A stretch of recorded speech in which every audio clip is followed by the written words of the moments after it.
প্রস্তুত তো আপনি? আগামী কয়েক মাস পৃথিবী এমন এক রূপ ধারণ করতে যাচ্ছে যা গত ১৪০ বছরে কেউ দেখেনি। প্রকৃতি কি আমাদের ধ্বংসের সংকেত দিচ্ছে? আসছে ইতিহাসের সবথেকে ভয়াবহ সুপার এল নিনো। আবহাওয়া বিজ্ঞানীরা রীতিমতো কাঁপছেন। মার্কিন ক্লাইমেট প্রেডিকশন সেন্টারের তথ্য মতে এই গ্রীষ্মেই আছড়ে পড়ছে এল নিনো। কিন্তু এবার এটা সাধারণ কোনো গরম নয়। সাগরের তাপমাত্রা স্বাভাবিকের চেয়ে ২ ডিগ্রি বেশি বেড়ে গিয়ে তৈরি হচ্ছে সুপার এল নিনো। ১৯৫০ সালের পর এমন পরিস্থিতি হাতে গোনা কয়েকবার দেখা গেছে। আলবানি বিশ্ববিদ্যালয়ের অধ্যাপক ডক্টর পল রাউন্ডি স্পষ্ট বলেছেন, আমরা গত ১৪০ বছরের মধ্যে সবচেয়ে শক্তিশালী এল নিনোর সামনে দাঁড়িয়ে আছি।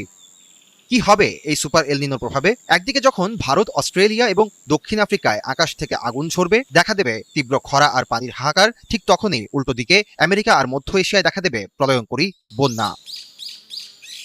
২০১৫ সালের সুপার এল নিনোর কথা মনে আছে? ইথিওপিয়ায় খাবারের সংকট আর পুয়ের্তো রিকোর পানির হাহাকার বিশ্ব দেখেছিল। এবার সেই রেকর্ডও ভেঙে যাওয়ার পথে। জলবায়ু বিজ্ঞানী টম ডি লিবার্টো সতর্ক করে দিয়েছেন, সবগুলো বিপজ্জনক উপাদান এখন একত্রিত হয়েছে। ২০২৪ সালে আমরা যে গরম দেখেছি, আগামী বছর তার ডাস্টবিনে চলে যাবে। তাপমাত্রা এমন এক উচ্চতায় পৌঁছাবে যা মানবজাতি আগে কখনো অনুভব করেনি। প্রকৃতির শেষ সীমানায় পৌঁছে গেছি। বিজ্ঞানীরা বারবার সতর্ক করছেন, কিন্তু আমরা কি শুনছি?